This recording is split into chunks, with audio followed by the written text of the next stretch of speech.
En fin juillet 1969, le président américain de l'époque, Richard Nixon, et son équipe réalisent une petite vidéo annonçant la disparition des astronautes Neil Armstrong et Edwin Aldrin suite à un échec fatal de la mission Apollo 11. Seul Michael Collins, le troisième astronaute à bord du module de commande autour de la Lune, est toujours vivant. Cette vidéo n'est jamais sortie à l'époque, avant de la découvrir après l'ouverture de certaines archives il y a peu de temps. Mais est-ce que vous êtes vraiment sûr que cette vidéo est réelle? D'ailleurs, au-delà de ça, que se passerait-il si la mission Apollo 11 avait réellement échoué?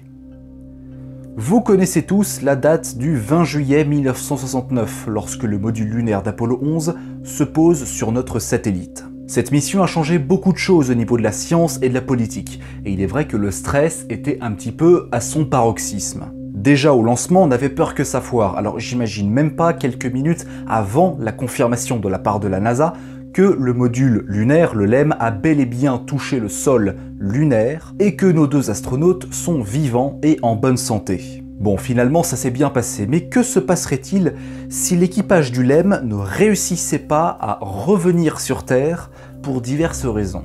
Qu'est-ce que cela aurait changé, tant au niveau politique que scientifique? Et surtout, quelles mesures le gouvernement et la NASA devraient prendre si jamais un tel drame se produisait?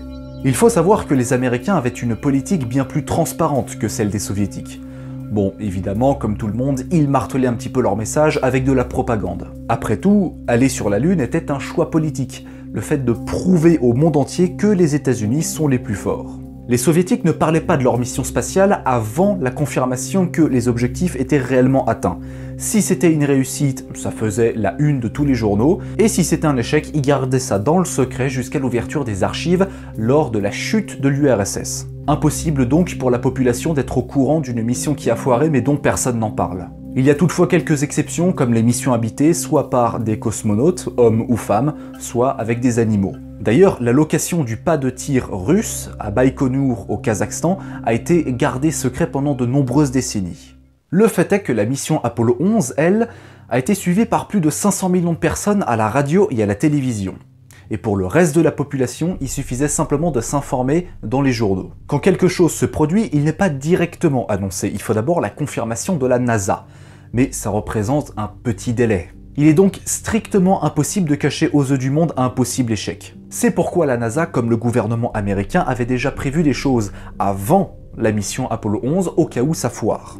Imaginons donc, dans un monde parallèle, que Neil Armstrong et Edwin Aldrin sont dans l'incapacité de rejoindre leur compatriote Michael Collins en orbite autour de la Lune. Ils sont donc coincés à la surface et condamnés à mourir très rapidement, que ce soit d'asphyxie, de dénutrition, de déshydratation, etc. La première chose que Richard Nixon ferait, c'est d'appeler la famille des deux astronautes pour annoncer le drame. Quelques minutes après, le président déclare à la nation, et au monde entier par la même occasion, que quelque chose a échoué, que les deux astronautes sont coincés sur la Lune et qu'il n'y a strictement aucune solution pour les empêcher de mourir. Seulement, il ne le fait pas spontanément comme ça, devant la caméra, de manière improvisée. Un discours avait déjà été écrit à l'avance, et qui, comme vous vous en doutez, dans la réalité, ne fut heureusement jamais prononcé. C'est William Safire, le conseiller du président, qui sera chargé d'écrire ce petit texte. Le contenu de cet éventuel discours était tenu secret pendant de longues décennies, avant que certaines archives soient republiées et qu'on découvre ce qui s'était dit. Mais dans notre univers parallèle, si jamais Apollo 11 avait échoué d'une quelconque manière, voici ce qu'aurait dû dire Richard Nixon en direct, en s'adressant au monde entier. Le destin a ordonné que les hommes qui sont allés explorer la Lune en paix resteront sur la Lune pour reposer en paix. Ces braves hommes, Neil Armstrong et Edwin Aldrin, savent qu'il n'y a aucun espoir pour leur retour. Mais ils savent aussi qu'il y a de l'espoir pour l'humanité dans leur sacrifice. Ces deux astronautes abandonnent leur vie dans la quête la plus noble que l'humanité n'ait faite, la recherche de la vérité et de la compréhension. Ils seront pleurés par leurs familles et leurs amis. Ils seront pleurés par leur nation. Ils seront pleurés par tous les peuples du monde. Ils seront pleurés par une terre-mère qui a osé envoyer deux de ses fils vers l'inconnu. Dans leur exploration, ils ont incité les peuples du monde à se sentir comme un seul.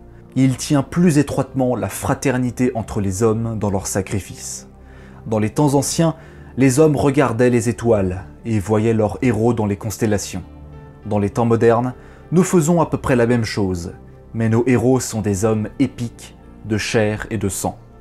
D'autres suivront et retrouveront certainement le chemin vers leur maison.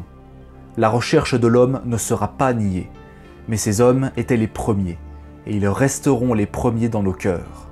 Pour tout être humain qui regarde vers la lune dans les nuits à venir, sauront qu'il y a dans un coin d'un autre monde qui sera pour toujours l'humanité.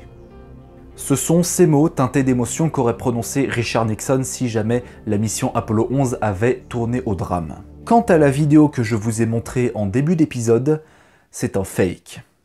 Un deep fake même. Vous connaissez sans doute ces vidéos truquées par ordinateur pour faire dire des propos à quelqu'un qui ne les a jamais dit. Bah c'est ça. Le MIT et Mozilla se sont rassemblés pour créer ce deepfake et ils ont pris un acteur qui a imité à la perfection la voix de l'ancien président avant de reproduire par ordinateur les mouvements de son visage pour les coller à ceux de Nixon.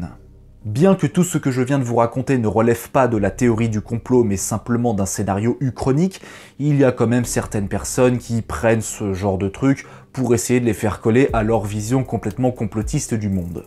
Mais au-delà de ça, il y a aussi beaucoup de personnes qui ont cru à ce deepfake, et qui n'ont pas vu que le discours de Nixon était truqué. Mais il suffit simplement de faire quelques petites recherches sur internet pour se rendre compte qu'il s'agit là d'un petit film de 6 minutes, dont les images en deepfake ont été réalisées par le MIT, appelé In Event of Moon Disaster, qui est littéralement le titre de la lettre rédigée par le conseiller du président.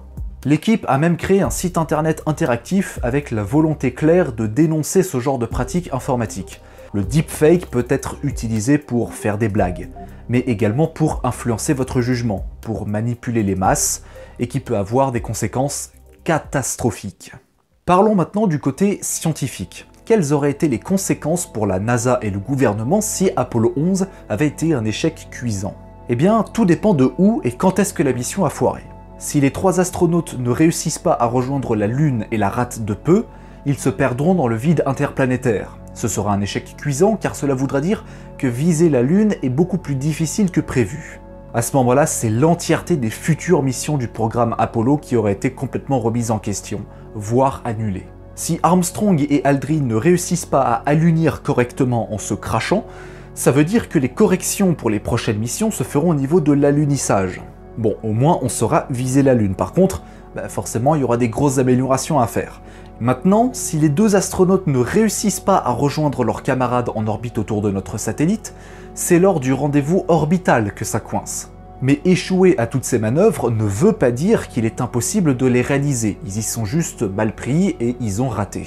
Quoi qu'il en soit, un éventuel échec d'Apollo 11 aurait sérieusement remis en question le programme Apollo. Il est difficile d'imaginer ce qui se serait vraiment arrivé parce que le nombre de variables est juste immense. Pensez simplement à l'échec d'Apollo 13. Après être revenus sains et saufs sur Terre et n'ayant pas marché sur la Lune, les astronautes sont revenus de très loin. De très loin, au sens propre comme au sens figuré. Bien que le monde soit soulagé, les réunions s'enchaînaient à la NASA pour essayer de ne pas reproduire ce genre d'erreur. Le 20 novembre 1970, le directeur des programmes de la NASA démissionne et les missions Apollo 18 et 19 sont purement et simplement annulées après que le budget de la NASA soit revu à la baisse. La dernière mission sera Apollo 17 pour décembre 1972. Donc si rien que l'échec de la mission Apollo 13 a provoqué de tels bouleversements dans la NASA, je ne vous dis pas comment aurait géré l'agence spatiale avec un échec cuisant et mortel pour Apollo 11. Et en plus de ça, c'était la première tentative de se poser sur la Lune avec un équipage humain. En attendant qu'on y retourne sur la Lune justement, n'hésitez pas à vous abonner à ma chaîne YouTube, à partager les vidéos si elles vous plaisent, à mettre un pouce bleu et surtout à activer la cloche pour ne pas rater les prochaines notifications. Quant à moi, je vous donne rendez-vous très bientôt pour de nouvelles aventures cosmiques. Et d'ici là, prenez soin de vous. À la prochaine!